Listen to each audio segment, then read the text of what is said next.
Now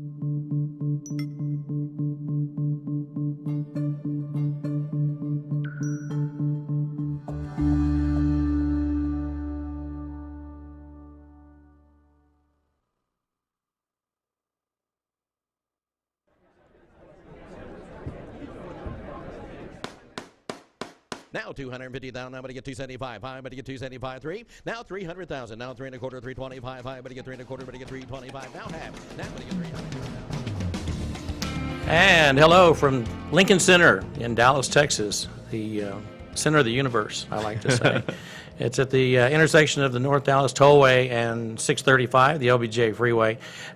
We are excited to have Jon Hollis. He is a candidate for Congress.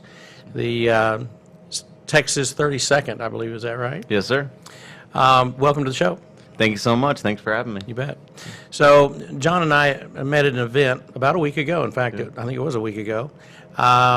We had Congressman Gohmert from Tyler in town, and I'd say the first, Texas first.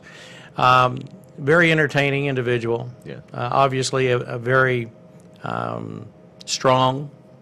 He's a strong congressman, I'd have to say. He definitely is. He is not afraid. No, he's not. He's not afraid to speak his mind. And I think that's what's working. I think I think people want honesty. They want directness. Tell us what you really think, what you're really going to do, not what you want people to hear. And that's the biggest problem we have in Washington and the State House here. It's all based on their commercials. There's no substance to a lot of them, and I know a lot of them. And so when we had that nice evening last Monday, and we had some other folks that are running for the office. So I had a chance to meet with, at least one of the people that you're running against. And I really want people know the show, and they know how I am about things. I do express my opinion, and I like to say, I'm not a liberal, but I am a fiscal conservative that believes in you do your own thing. I'm not here. I may be more of a libertarian when it comes to that. I'm definitely an independent at times. And I've voted all over the map. People would go, well, what in the world was that about? But I did, I voted for Ross Perot when he was running. Yeah. And there were people that was a throwaway vote. It obviously was not, because it turned the election. It certainly did. It went a different direction than what we thought it was going to.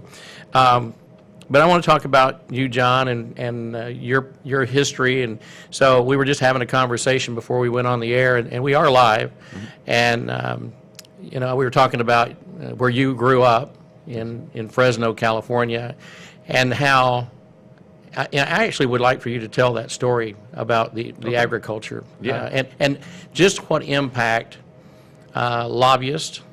Yeah. And don't get me wrong, I'm a green guy. I believe in trees, but I also know that some of the legislation that gets passed makes no sense, and then it totally devastates a community like Fresno. So tell me about your life growing up. So I am from Fresno, California. I actually grew up in Devin Nunes' district, and Kevin McCarthy's district was right next to us. So it was wonderful to kind of see them rise to the top as they have, and really stand up for the president, stand up for the country in the way that they have. When I was growing up, it's a very politically active area. It's very conservative, actually. It's Reagan country, essentially. Yep. And at one point, the Central Valley produced about 80% of the nation's agriculture. We were, the leading area in pretty much all of the world. And Sacramento came in, and in their infinite wisdom, they decided to pass some legislation that ended up decimating the agricultural industry and started a man-made drought. What happened was there was a microorganism by the name of the Delta smelt, which was not indigenous to the Central Valley. It actually came from Southeast Asia, and it became extinct in the Central Valley, but nowhere else in the world. It was thriving everywhere else. And for some reason, Sacramento decided to pass legislation saying that you could not touch any body of water that had the Delta smelt in it. And there's a famous picture on Time magazine, actually, I think it was around '07, where there's a farmer standing on his land, and it's just desolate. It looks like the Dust Bowl. And next to him is a ravine filled with water and a sign that says cannot use for agricultural use, and then there's a little law underneath there, which refers to the Delta Smelt Law. So that lasted about a decade.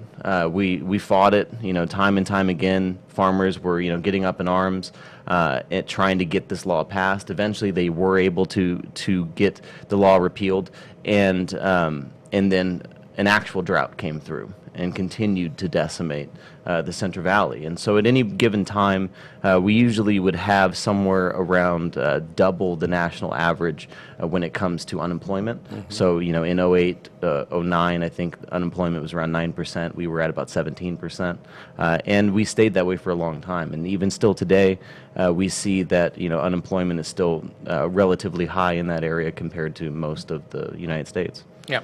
We were talking about water. Yeah. Specifically, we were talking about water, and of course, that situation decimated the farming community. But tell the story again about the water situation in the South.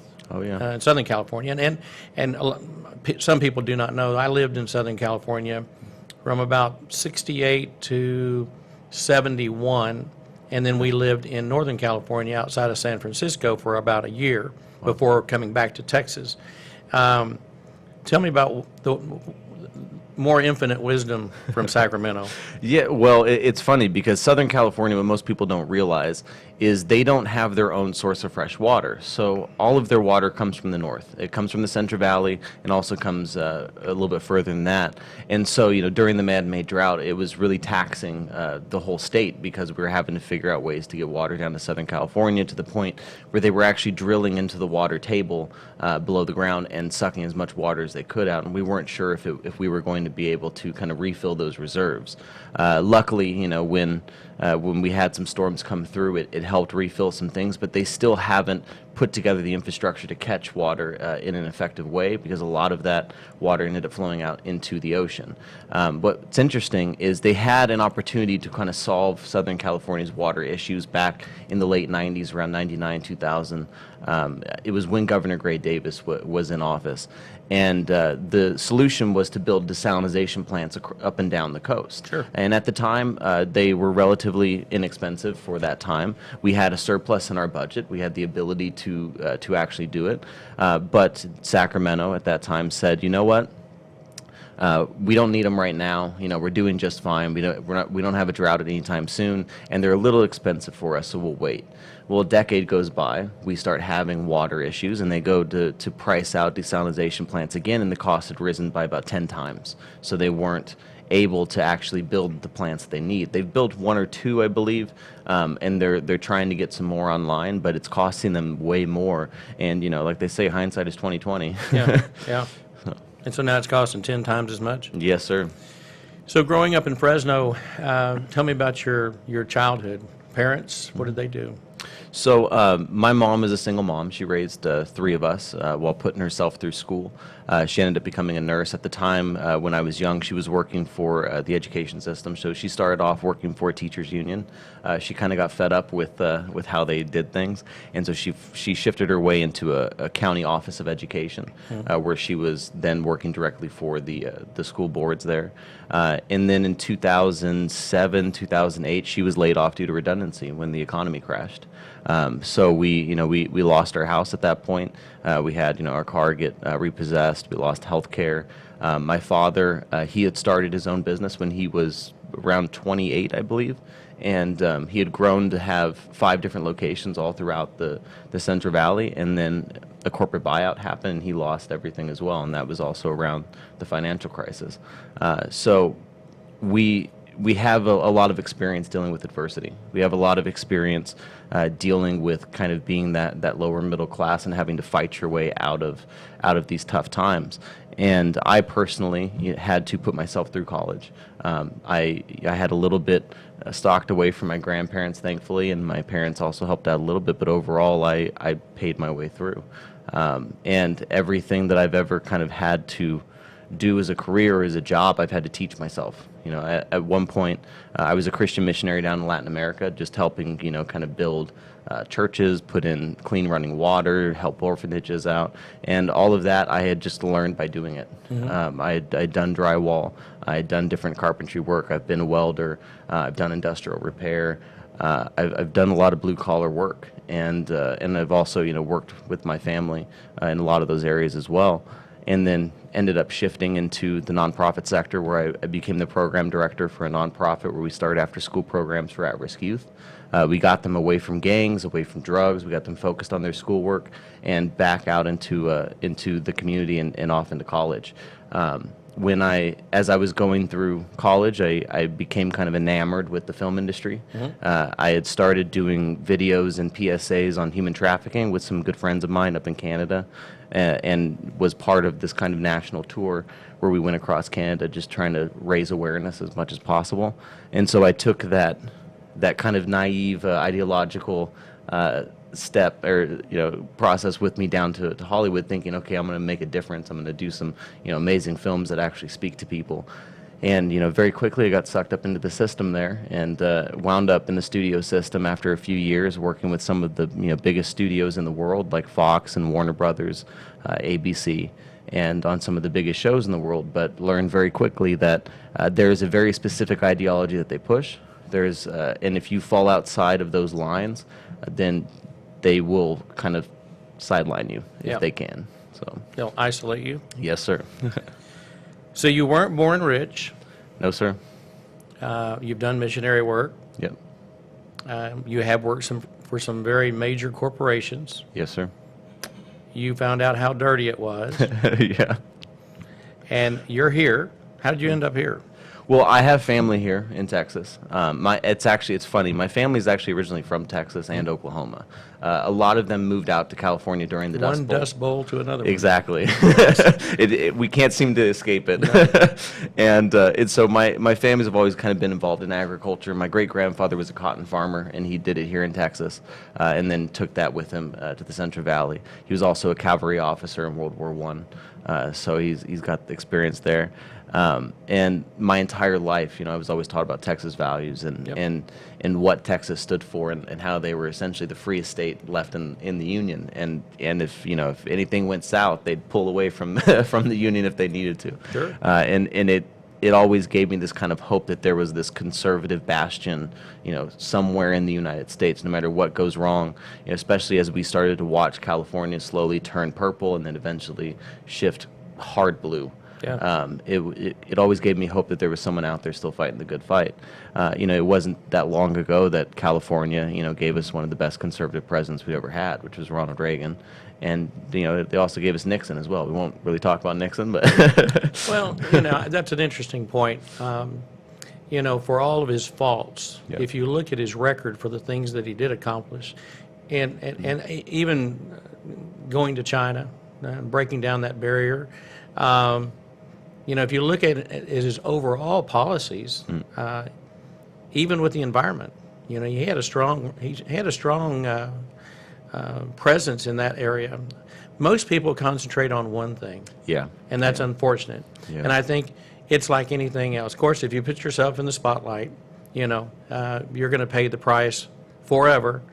But I think if you take any individual, politician, celebrity, mayor, whatever, everyone's got something. Yeah. Nobody's perfect, and it's unfortunate that we can't reflect on some of the positive things. But I understand a lot of Republicans and conservatives, kind of hide from Tricky Dick. But we actually lived. The area that we lived in was his congressional district. Oh, there you go. So you saw him up close and personal. we were aware, and my parents supported. When we moved to California, I remember them very vividly voting for Nixon, and I think they probably would today if given the opportunity. I think it's really funny, and I try to stay as middle of the road as I can. I try not to be too much one political party. Because I like to have different kinds of guests on, and I like different varying opinions. But it is interesting that the way we're fighting amongst ourselves now, instead of being reasonable and being able to sit in the same room and have a conversation, I find it just very distressing. We will never be the great nation that we have been in the past until we get some folks in Washington that actually can have a conversation. Absolutely. I was at a very liberal event over the weekend here in Dallas, and you did have a mix of thought patterns that came together to raise money, and I think that's the main thing. I don't like the polarizing. I think if whoever's running for Congress or the Senate, and I'm going to be in D.C. next month. I'll be on Capitol. I'll be a block from the Capitol the 20th, the 21st, and 22nd. And I'll be walking the halls and visiting with my friends. I've already lined up a bunch of meetings while I'm there. But I'll call on all sides. I'm not just going to go to a conservative office. I'll go to some of the most liberal people because I want to have conversations with them, and I don't want to be polarizing either. Absolutely. So tell me, okay, so you graduate high school. Where'd you go to college? Trinity Western University, just outside of Vancouver, BC. Really? Yeah, I went to a community college in Fresno for a couple years, Yep. got my general ed out of the way, and then transferred up there. Okay. What was your major? I was studying acting. Were you? Yeah, and then I got away from acting. It was fun. I didn't like being in front of the camera. Well, they say Reagan was an actor. He was, yeah, and he was a good one. I used to watch him. Yeah. And so I got away from being in front of the camera because I didn't like seeing myself in front of the camera. I was wasn't that as good as I thought I was, and I kind of fell in love with how you actually make a film and how you make one well. Yeah. When I was in college, I took a comm class and we had to make 2 short films, and I was obsessed with why my film was terrible compared to the ones that I saw in theaters. Yeah. I had the camera, I had a microphone, I had some lights. Why didn't it look great? Mm-hmm. And so it just kind of started this journey of figuring out, okay, well, what makes a good film? How do you reach a wide audience? How do you pull people into a story and actually touch their heart? Do you watch a lot of movies? Not as much anymore. I definitely used to. I would study like crazy. I'd watch movies. I'd watch TV shows. Now I'm a little jaded, I guess. I'm going to assume this is a no, but I'm going to ask anyway. Did you see Parasite? I haven't yet. No. And it won. It won Best Picture. Yeah. Year. Yeah. Of course, that's very controversial. There's a lot of yeah. people that think. I was listening to a very liberal talk show host in New York, and everybody knows who it is. And he basically was saying how he thought it was one of the worst movies he'd ever seen. Interesting. Yeah. Well, and honestly, I believe that the film industry, the entertainment industry as a whole, is kind of in a death throw right now. Mm-hmm. The film industry it has died. It's left up every year. You're left with 5 films that are, or maybe 7 films that are vying for 5 making all the money. spots. Yeah, at the Oscars, and then you've got your summer blockbusters that are all pretty much Action. superhero movies. There is no independent industry really left because a lot of the independent people got sucked into the TV system. Mm-hmm. All the talented ones and the great writers and the great directors, and that the independent industry is kind of what kept Hollywood honest for a long time because you would have all these massive these big budget movies, but then every once in a while you'd get one that would come along that would just kind of blow the doors off everyone, Yep. and it would remind Hollywood like that the audience actually cares about the storyline itself, not just the flashy stuff that you put in front of their eyes. And now TV has kind of taken the place of the independent industry. There's a lot of television out there, obviously, and they're doing some good things, but even that's starting to get stale. A lot of the stories are getting recycled, and what most people don't realize is about 75% of everything made in Hollywood are made by 5 showrunners, or all their friends, and they all believe the same thing pretty much. It's why a lot of the storylines are the same, and why a lot of the characters. Well, are we've the same. had ER and Chicago Hope, and Exactly. and this whole CSI series. Yeah. CSI here, CSI. And they're entertaining. Yeah. But after a while, it's okay. Yeah. First off, I've never been to New Orleans when they were blowing up anything. you ever notice? I always get a kick out of those shows where it's like these mass machine gun fights or something. Oh, yeah. And it's like, I've been here many times. I've never seen that happen. How can that be? Yeah, I get a kick out of it. Well, let's talk about, now I know you're running for Congress because you know how things aren't working. Yes. And you know how the country is going, Yeah. good and bad. So just give me your perspective on Congress and why you. Well, so for the past 10 and a half years, I have been up close and personal with the propaganda machine. And what I noticed in 2016 after President Trump was elected, the entertainment industry really shifted hard left, and they got essentially radicalized. And I didn't like what we were doing. I didn't like the fact that we were messaging to people from a dishonest standpoint and trying to legitimately change their mind about policy issues that I personally didn't agree with their viewpoint. And when I started to look at what was going on in the political realm, especially back there, I noticed that one, I was not impressed by my representative. Two, I wasn't impressed by what the local party was doing. And so as I started to branch out more and kind of pay more attention to what was going on, I started to realize, this is pretty much the same everywhere you go. Yep. Representatives come in, they say all the pretty words that you want to hear. They usually walk right down the middle, right, just to get everyone as much as possible, and then they go to Washington and they do the exact opposite of what they said that they were going to do.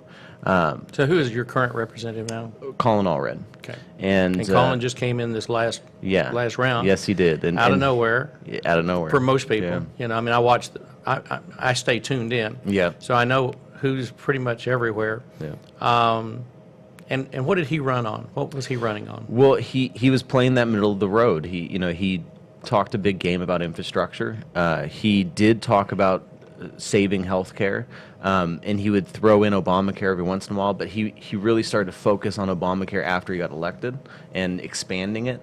Obviously pre-existing conditions is a big thing for everyone, but the funny thing about how the left is messaging is they're making it seem like conservatives don't want to protect pre-existing conditions when 75% of the United States wants pre-existing conditions to be protected. It's the entire reason why the ACA, was essentially formed, was because everyone had agreed we need to do this. Yeah. It wasn't just the Democrats that said that, it was both sides. And both sides have agreed since we started trying to fix healthcare that we need to protect pre-existing conditions, but it's also the most expensive part of healthcare, and it's the hardest thing to figure out how to fund, which is why this whole system has kind of been thrown up into a mess. And so Colin, he walked this fine line where he said he was going to be this independent voice for Dallas County within the Democratic Party. But he gets to Washington and he votes hard left 100% of the time. He's with Nancy Pelosi 100% of the time. One of his first bills out the gate is California-style motor voter federally, which, if you know anything about that type of legislation, you go into the DMV, you sign up for an ID or a driver's license, and they automatically sign you up to vote. Without really asking you. It just happens. Judicial Watch went into California and pulled 1.5 million illegal voters off the registry. They went to Wisconsin, pulled 300,000 off, and now they're in New York pulling even more off the voter files because of this type of legislation. And Colin wanted to pass this nationwide after running on infrastructure. Yeah. And he's on the infrastructure board. And so what's funny is he's gone dark about infrastructure. He doesn't really talk about it anymore. He doesn't say much about it. And that's essentially because the Democrats have decided they're not going to give that win to the president. Under their watch, it's not going to happen. We're not even going to address it. We're going to keep kind of moving the football around and make this a war about something else. And so, his entire platform that he ran on is null and void. And instead, he's passing out legislation. Like, he also tried to pass a transgender bathroom bill for children in elementary school, which in North Texas, I feel like that's not really on our list of concerns at the present moment. Think? It seems like it would be way down the list, if on the list at all. And yet he's focused on these hard left ideological kind of stances and not focusing on his constituents. And his constituents let him know. I mean, everywhere I go, people keep telling me, I keep calling his office, but they don't call me back, or he won't answer, and they're really rude over there. And it's funny because he trumpeted bipartisanship. Yep. But all of his legislation is dead in the water when it comes to bipartisanship. There's no way Republicans can actually sign on to it, and he knows that. And so he thinks bipartisanship is having meetings with the other side and hanging out with the other side, or even working out with the other side like he does with Van Taylor. And that's not it. Bipartisanship is getting people in a room, sitting them down to solve an issue, and not leaving that room until you come up with a middle ground that you can both live with. And, like I was always taught, the best deals are when both sides are mad at each other because they had to give something to get to the middle. Sure. So, during the last presidential election, this may be controversial for you and hard to answer, maybe easy, I don't know. But who were you leaning towards before the ultimate election? In the primary? Yeah. I was actually a Ted Cruz fan, to be perfectly honest. When there was 17 candidates or something like that up there, I wasn't impressed with the majority of them. I thought Marco Rubio started off strong at first, and then he kind of faded off. I thought Ted got progressively better. At first, I wasn't sure about him, but as it went on, he started to really show he's an actual legitimate candidate, and he's also, people have said this over and over, but he's essentially the most qualified candidate we've ever had, coming out of the Republican side. But I am very happy that President Trump won. I supported President Trump in the general election. I still support him to this day, and I don't know if anyone else would have been able to face the onslaught that he has faced from the Democratic side. And I think that onslaught was coming no matter who got into office. And so, I still love Ted. He's incredible. I love what he's doing in the Senate, and I love the fact that they were able to kind of have bygones be bygones, put their differences to the side, and start working together.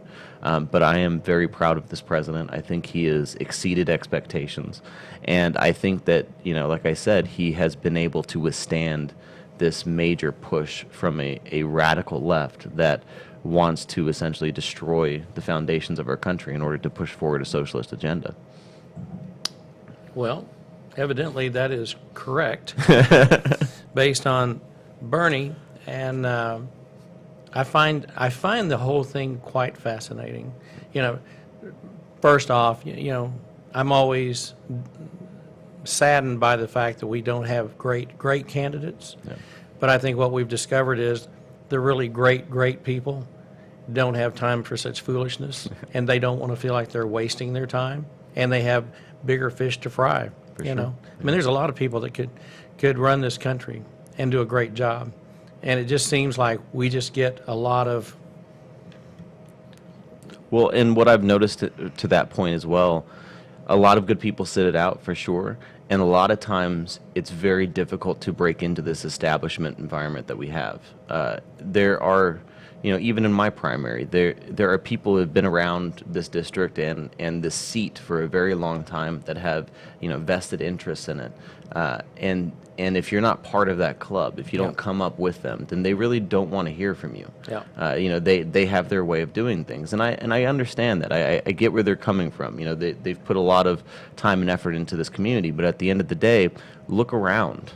Dallas is blue, and it's gone blue under their watch.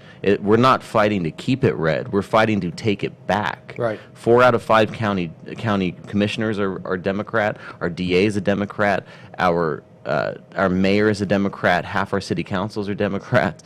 I think we have 2 Republican congressmen left, and they're outside of the county completely. Yeah. It's already gone blue. Yeah. And it's because we continue to push politics as usual, business as usual, and we've stopped listening to what the people want. So many people tell me the reason why they didn't vote for Pete in 2018 is because they felt like, one, they were being talked down to all the time. He wouldn't listen to their ideas, and then he spent more time in Florida than he did in his own district. And unfortunately, nationwide, that seems to be the norm. Mm-hmm. You get elected, and then you leave. And you don't come back, primarily because you don't want to hear it. You don't want people yelling at you, but that's part of the job. Yep. That's what you sign up for. You're not going to be able to make everyone happy. Yes. In fact, there's always going to be someone that's going to be mad at you, but that's the job you signed up for. Yep. So you're supposed to come back. You're supposed to listen, and you're supposed to do as much hard work as you possibly can. But unfortunately, we get a lot of people in office that haven't worked a day in their lives. Yeah. Colin, he spent some time in the NFL. I think he got like 40 tackles in 5 years. So great. I'm sure he made some decent money. And then he became an attorney and started working in politics right out the gate. Yeah. Meanwhile, this district is filled with working class people who've had to struggle from day to day just to make it. And they've never had a candidate that understands that struggle. Tell me, and I was looking at it the other day, but for the folks that don't know, tell us where your congressional district, where is it covered? What's the footprint? So it starts in uptown Dallas. It goes north up through the Park Cities, into North Dallas, Richardson, over to Garland, Wiley, Rowlett, Saxe, and there's 2 precincts in Mesquite. Murphy's in there as well. We always forget to mention Murphy, but it is right there. Yep. And so it's a wide district. Well, when you get into Richardson, Garland, Wiley, that area, there's a lot of blue-collar workers. Exactly. A lot. Yeah. And they've always been working-class neighborhoods. Yep. You know, they're not the Park Cities. Exactly. So you have a real split as far as the demographic of the people, which I think is great, actually, because you know that's the way the whole country used to be. You had a lot of middle class and lower income people that just, you know, they got by on one paycheck. It didn't take a 2-income family, and I think that's where a lot of politicians miss it. I've been watching. Well, here's the other thing. So I attended a small gathering of about 50 people in Grapevine about 4 months ago. And Ted Cruz. It was his gathering. If you haven't really heard him speak, like really speak, you don't know him. Yeah. You know, what you get are clips, and usually it's from the other side. You know, like it's all the negative stuff. It's the same way with any of the politicians that we deal with. You know, most of us don't really know what they stand for. You know, they get a 5-second bite, or they, you know, it's all, and like I'm watching the race between Kay Granger right now over in Fort Worth, and the fellow that's running against her, and you know, it's just funny. Commercials are just so, they're just so wrong. Yeah. You know, they always pick the worst picture that was ever taken of you, like you're stunned. That's one specific one I was looking at this morning. This guy looked so stunned, like he didn't know, like he was just dumb. And that obviously is not the case. You know, he's just got his own agenda. You know, people want that. If you're going to do this job, you really want it. Yeah. You have to want it. But I do agree. Once they get in, you know, where are they? And what do you think the greatest thing, since you're a Trumper, what's the greatest thing that Donald Trump has done while he's been in office? Well, I think that's easy. I think it's what he's done for the economy that has affected all classes across the board. He has shown the minority community what it's like to actually have a president and a party that truly care about you and want you to succeed and not just pay you lip service. Because at the end of the day, we can all talk, we can all say wonderful things to you, but the proof is in the pudding, is in the eating, as they say, right? At the end of the day, if you're not putting forth legitimate policy that is helping you rise out of what you're doing, then you're just paying lip service. And the Democrats have paid lip service to minority communities for decades now. They keep telling them, you know, we're going to do all these amazing things for you, and then they don't. And what's been so wonderful to see is, you know, the opportunity zones have been incredible.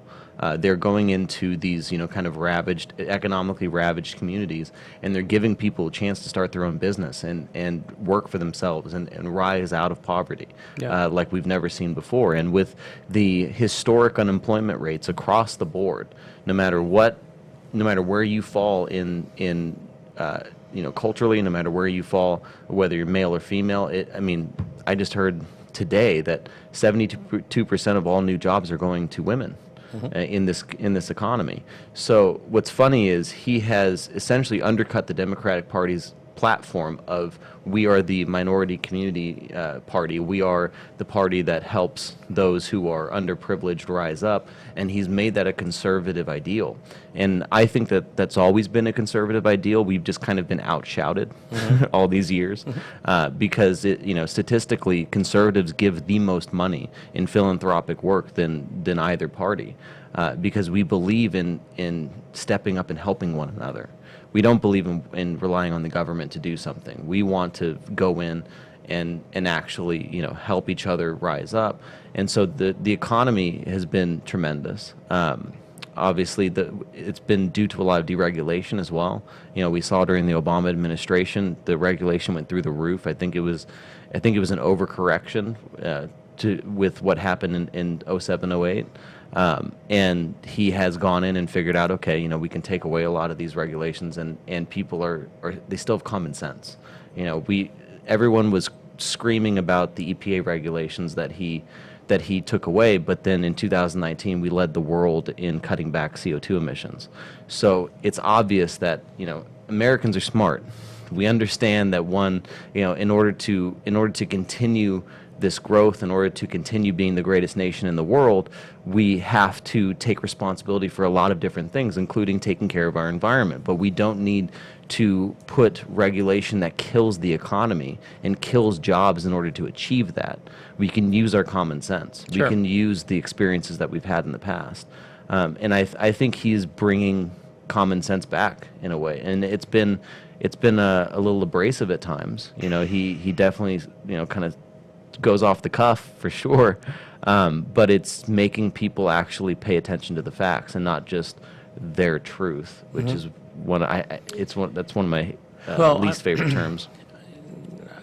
I have a mutual friend of the president's that actually wrote one of his books. Oh, wow. And his name is Bill Zanker, and he lives in Park City, Utah, part of the time. He also lives in New York City. He probably has a home in California. But Bill was very involved in an organization called Learning Annex. Okay. Learning Annex was something that the president was also behind. People like Tony Robbins, very motivational speaker. Rich Dad, Poor Dad, the gentleman behind that. So it was. You've seen a lot of these stadium tours where you have 4 or 5 brilliant speakers, and Bill's been behind that. Now, right now, he's working with Robbins again. They're making the big run, but he's super close to the president. And when the president was running, when Trump was running, I met him in Wisconsin, and in fact, he was at the hotel I was at. He was in the room next door. I didn't know it at the time. I was told afterward. But and I did get to meet him and shake his hand and all that and wish him well. He was just running for president then. I don't know. You could just feel a different energy. When I was in high school, Secret Service approved me to follow the Gerald Ford campaign. Oh, wow. So in high school, that's what I did. I'd be at the rallies and was at their headquarters the night of the election. Of course, he lost to Jimmy Carter. But it was such a learning experience, and I think, and I've always been one of those people that really loves the political process when it works. But I'm one of those. What would you say? I don't know. I could have studied political science very easily. I didn't go that route. I went the journalism route, which this all kind of feeds back in, and worked in media. But I just think we're just in a very unique time, but we have to get back to the moral compass of the United States, no matter what. Whether a Democrat's in or a Republican, we have to get to the center again, because we've just shifted so far left, and it doesn't make a lot of sense. Now, you mentioned, I asked you what the best thing the president has done. What's the worst thing the president has done? What do you think he's done wrong that he needs to correct? Yeah. I'm an equal opportunity question guy. Yes, you are. That's a good question. I think the abrasiveness at times can go a little bit too far. That's the biggest concern that most people have is the tweeting. Everyone talks about it. Just tell him to stop tweeting. Everything else is fine. And He feeds his base that way. he does, exactly. And that's what But he gives what we fodder tell people. for the other side. Exactly. So they have plenty of fuel Yeah. every day. And so I think it's interesting because it's a double-edged sword. Yeah. On one extent, I think we needed someone to come in and kind of be that, that wrecking ball of like, I'm not going to take anything from anyone. But on the other side of things, I think the American people, like you said, we're craving that middle of the road, that moderate kind of style of politics, because most citizens are moderate. I mean, Right. everywhere we go, everyone pretty much is right down the middle. You're not going to find that many radicals left or right. We hear more from both sides because oftentimes, the loudest people are the ones who get amplified They're the the most. squeaky wheel. Exactly. But overall, I think a majority of Americans really want a return more to like the Reagan style of things. Yeah. Someone who's able to tell you the truth, but does it in a way that you can kind of chew on it and not feel bad about yourself. I think a lot of people are just tired of learning after the fact how crooked some of the people have been that have been elected, and also the dishonesty of the people in office. Absolutely. From the very top. And, if we want to talk kind of policy ways, I think Betsy DeVos has probably been one of his biggest mistakes. Is this the Secretary of Education? Secretary of Education, yeah. I think that pushing school choice has led to a lot more competition, especially in the ISDs. It's kind of forcing them to realize, okay, we're going to lose these students, and we're going to lose all that funding if we don't step up our game. But there is a bridge too far, and I think Betsy is just like every kind of Secretary of Education. At the end of the day, we need to get the federal government out of education. They need to be more of an overseer and less of a policymaker, and we have to return the policy aspect of it back down to the states and the local municipalities, because at the end of the day, you understand better how to treat your children than someone in Washington does. Absolutely.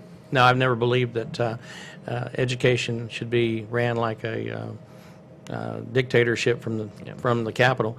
The other thing is I had a contract for over 20 years with the Dallas Independent School District. I sold all their surplus, every used TRS-80 computer, every piece of equipment.